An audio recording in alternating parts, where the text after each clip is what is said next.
Assalamualaikum warahmatullahi wabarakatuh. Rekan-rekan mahasiswa yang berbahagia, kita berjumpa lagi untuk melanjutkan kuliah kita hari ini. Materi kuliah hari ini yaitu tentang penampang ekonomis atau efisien. Dan nanti saya juga akan sedikit menyampaikan tentang kecepatan izin pada aliran saluran berpenampang terbuka.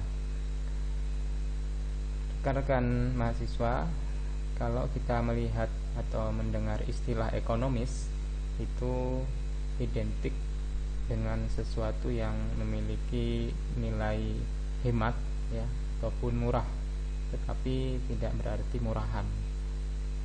Nah, apa kaitannya ekonomis dengan penampang pada saluran terbuka? Kita lihat, penampang ekonomis adalah penampang yang memberikan debit maksimum untuk suatu bentuk atau luas penampang, kemiringan, dan kekasaran yang sama. Jadi maksudnya penampang ekonomis itu penampang yang mampu menampung air dalam volume yang paling besar, kemudian mengalirkannya dalam bentuk debit yang paling besar pula, tetapi dengan dimensi ya, ataupun ukuran yang sekecil-kecilnya. Kita bisa melihat bahwa Q itu adalah A dikali fungsi R dan I, di mana R ini adalah jari-jari hidrolis dan I adalah kemiringan dasar saluran.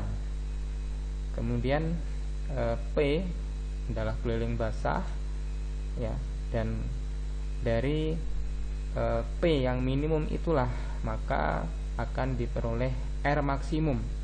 Ketika R maksimum, maka nilai Q juga akan maksimum. Jadi di sini yang menjadi titik fokusnya ya, bagaimana dalam desain penampang itu bisa dibuat dengan nilai P sekecil-kecilnya sehingga bisa diperoleh nilai Q atau debit yang maksimum. Berikutnya, kriteria penampang ekonomis untuk berbagai jenis atau bentuk penampang, dan kita sudah mempelajari juga ya di materi sebelumnya terkait dengan geometri atau bentuk-bentuk penampang. Ada penampang persegi, kemudian segitiga, trapesium, lingkaran, setengah lingkaran ya, ataupun bentuk-bentuk yang lainnya. Nah, setiap bentuk-bentuk tersebut tentunya memiliki nilai yang ekonomis. Nah, apa itu syaratnya? Kita coba lihat satu persatu. Yang pertama yaitu penampang yang berbentuk persegi. Kita tahu bahwa persegi ya, ada segi empat atau persegi yang sisinya sama, ada juga segi panjang. Nah, untuk penampang yang berbentuk persegi, kita juga mengetahui bahwa parameter lebar dasar itu pasti sama dengan lebar puncak atau T. Sedangkan kedalaman itu adalah tinggi air diukur dari dasar ya sampai dengan titik tertentu.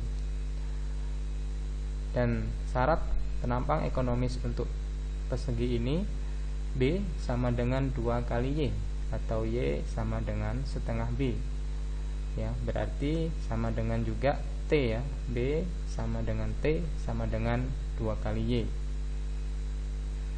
atau lebar dasar ini yang di bawah ini atau yang di atas ini sama dengan 2 kali tinggi airnya atau kedalaman airnya, YH itu sama.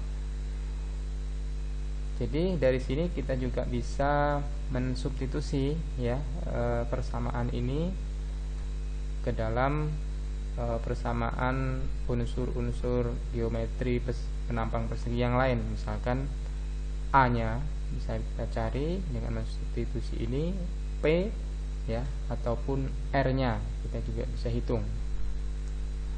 Berikutnya adalah penampang trapesium. Penampang trapesium itu salah satu cirinya memiliki sisi baik samping kiri ataupun kanan itu yang miring atau memiliki sudut kemiringan tertentu. Nah, untuk penampang trapesium ekonomis itu pasti sisi kiri dan kanan memiliki kemiringan yang sama, atau nilai Z-nya itu pasti sama ya. Jadi Z kiri dan Z kanan ini pasti sama. Kemudian kita lihat, nah ini syarat ya penampang ekonomis untuk bentuk trapesium. B ditambah 2ZY itu sama dengan 2Y dikali akar Z kuadrat plus 1. Kita tahu bahwa B plus 2ZY ini adalah T, kemudian 2Y dikali akar Z kuadrat plus 1 ini adalah P. Berarti T sama dengan P untuk penampang trapesium ekonomis. Selain itu Z sama dengan 1 akar 3 ya, jadi ini syarat lainnya, Z sama dengan 1 akar 3. Ini sebenarnya hasil penurunan juga ya dari persamaan ini. Kalau kita turunkan terus gitu sampai dengan ketemu Z, maka nilainya akan begini nanti. Z sama dengan 1 kali akar 3 atau bisa dibuat pecahan. Kemudian nilai theta ya, sudut theta ini adalah 60 derajat. Dan jari-jari hidrolisnya adalah setengah kali kedalaman, setengah kali H atau setengah kali Y. Itu untuk trapesium. Kemudian dari kriteria penampang efisien, penampang ekonomis trapesium ya, dimensi saluran juga dapat ditentukan berdasarkan tabel acuan ya. Jadi ini untuk yang trapesium. Nah, apa yang dimaksud dengan tabel acuan itu? Kita lihat dulu ini ya, trapesium. Nah, jadi ini adalah tabel penampang saluran trapesium ekonomis yang bisa tentukan nilainya ya berdasarkan nilai kemiringan sisi ataupun dinding penampang ya, yang ditunjukkan dengan nilai 1 berbanding Z ya, 1 berbanding Z. Z-nya 0,5, 0,58 sampai dengan 4 ya. Dari nilai ini kita bisa menentukan besarnya nilai H, kemudian kedalaman air ya, T lebar puncak, B lebar dasar, dan R adalah jari-jari hidrolis. Nah, pada kemiringan 1 berbanding Z, Z-nya 0,5, H-nya adalah 0,759, T-nya 1,698, B-nya 0,938, dan R, kita tahu R itu adalah setengah dari H. Jadi nilai ini pasti setengahnya ini, ya kan? Coba aja hitung ini, perhatikan pasti setengahnya. Nah, ini kan ya 18, nah ini 332. Ini juga bisa dicari, T itu nih 2 ditambah ya, Y ditambah 2 ZY kan. Nah, ini nilai T-nya bisa kita hitung. Jadi biasanya perbandingannya hanya mulai dari 0,5 sampai dengan Z itu sama dengan 4 untuk saluran trapesium. Kemudian penampang segitiga. Untuk penampang segitiga kita lihat unsur-unsur geometrinya ada Z, kemudian ada Y ya, dan dia tidak memiliki lebar dasar, yang ada hanya lebar puncak, di mana lebar puncak itu T sama dengan 2ZY. Kemudian penampang segitiga ekonomis itu memiliki nilai Z sama dengan 1 dan sudut alfa ini sama dengan 90 ya, berarti sisi kiri dengan sisi kanan itu kan sama ya, pasti sama, dan Z-nya 1. Ini 90, berarti sudut di sini 45 dan ini 45 ya. Ini ketentuan untuk segitiga. Nah, ini adalah penjabarannya ya, penjabaran daripada unsur-unsur geometrik pada penampang segitiga ekonomis. A sama dengan ZY kuadrat, P ini 2Y kali akar Z kuadrat plus 1. Kemudian ini kalau disubstitusi, Z nya diganti A, OY nya diganti A per Z ya, maka akan ketemu seperti ini ya. Kemudian nah ini sampai dengan ketemu nanti Z sama dengan 1. Nah, ini sebenarnya hasil dari penurunan rumus-rumus yang berasal dari unsur geometri saluran segitiga ya. Kemudian selanjutnya adalah penampang setengah lingkaran. Nah, untuk setengah lingkaran,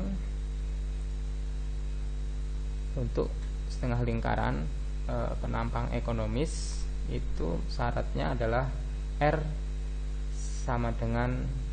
besar sama dengan setengah R kecil. Nah, ini jangan sampai tertukar.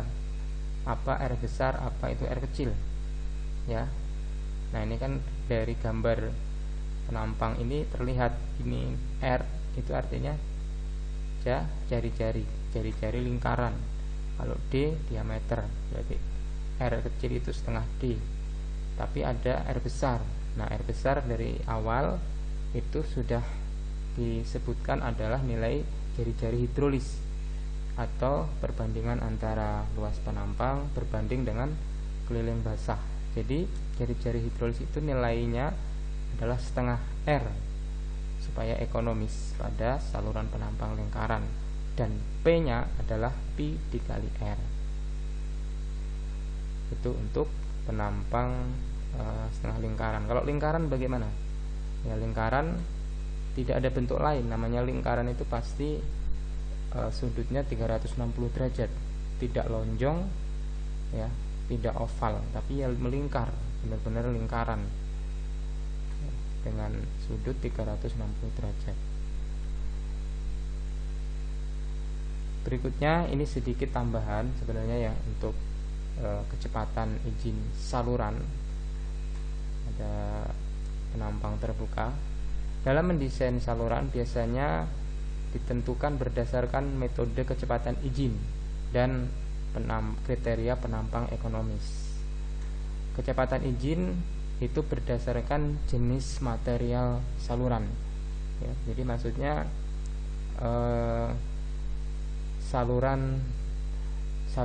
saluran terbuka pada penampang terbuka itu kan nanti akan didesain atau dibuat dari berbagai macam bahan, bisa dari berbagai macam bahan atau material.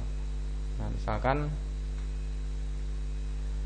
pasir halus ya, bahan atau material saluran itu penampang tersebut pasir halus, maka kecepatan yang diizinkan adalah 0,45 ya. Kemudian kerikil kasar, kecepatan yang diizinkan lebih besar, 1,2. Beton, kita tahu beton itu material yang sangat kuat, kokoh dan keras ya, sehingga kecepatan izinnya pun 1,5. Jadi ini berbanding lurus, semakin solid, semakin kokoh, semakin kuat material bangunan yang digunakan ya untuk membuat saluran, biasanya kecepatan izinnya juga semakin besar. Itu karena apa? Karena ini akan sangat mempengaruhi ketahanan daripada material itu. Ya, kalau misalkan pasir dia menggunakan kecepatan izin beton, apa yang terjadi? Akan terkikis, ya kan? Akan erosi, ya. Kemudian bisa jadi habis longsor ya, sampai dengan ya rusak salurannya. Tapi ketika beton menggunakan sebaliknya, saluran kecepatan izin pasir halus ya rugi, itu sudah dibuat dengan bahan yang kuat ya kan, kokoh, mahal tentunya ya, tapi kecepatan yang diizinkan cuma kecil ya, maka harus proporsional.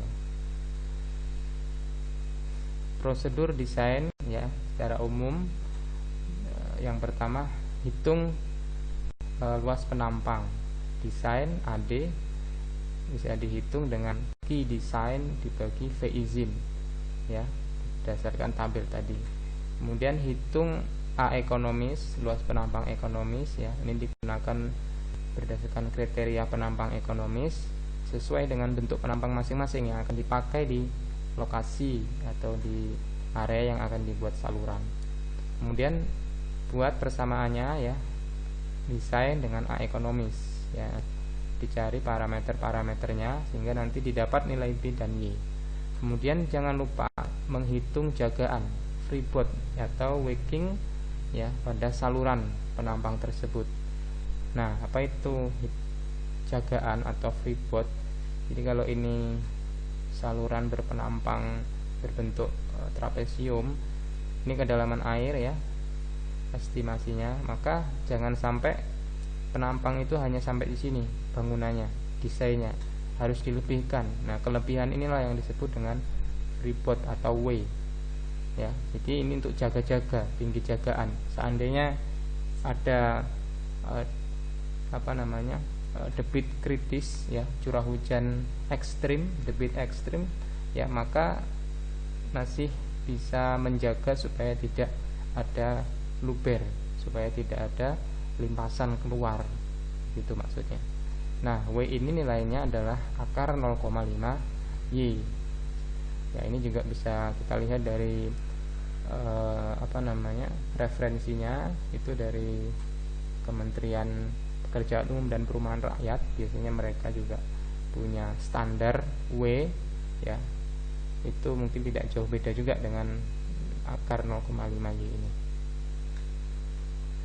Nah, ini adalah pemilihan, ya, secara umum untuk menentukan penampang ekonomis, ya. Bisa kita lihat pemilihan bentuk tampang saluran ekonomis ditentukan oleh beberapa faktor, diantaranya, ya, dari tadi yang sudah kita jelaskan, ya, nilai ekonomis, kemudian praktek pembuatan, kecepatan izin, dan jenis material atau jenis dinding saluran. Kemudian dalam praktek, ya, meskipun saluran setengah lingkaran lebih efisien, tetapi pembuatan salurannya lebih sulit dibandingkan bentuk yang lain, khususnya trapesium atau segi empat, sehingga setengah lingkaran itu jarang dipakai, ya, kecuali untuk segmen, ya, atau lokasi-lokasi tertentu yang memang harus setengah lingkaran atau lingkaran, kan, gorong-gorong, ya, karena dia ada jalan yang dilewati, ada gorong-gorong karena ada jembatan misalkan, ada bangunan dan lain-lain, baru dipakai lingkaran atau setengah lingkaran. Biasanya saluran segi empat untuk dinding dari pasangan batu atau beton. Saluran berbentuk trapesium untuk saluran tanah, ya. Jadi ini saluran terbuka bebas, biasanya tanpa plester, ya, menyerupai saluran alam. Untuk luas tampang basah dan kemiringan tebing atau dinding akan dapat ditentukan bentuk tampang basah yang efisien sehingga biaya pekerjaannya menjadi hemat atau minimum. Nah, itu rekan-rekan mahasiswa sekalian, materi yang sudah disampaikan mudah-mudahan bisa dipahami. Ini berikutnya adalah latihan soal, ya, ada contoh soal, kemudian ada latihan. Silahkan nanti bisa coba dikerjakan, ya, sambil dikerjakan, dibaca, dianalisa. Kemudian kalau ada yang masih belum jelas boleh ditanyakan. Demikian, mohon maaf. Assalamualaikum warahmatullahi wabarakatuh.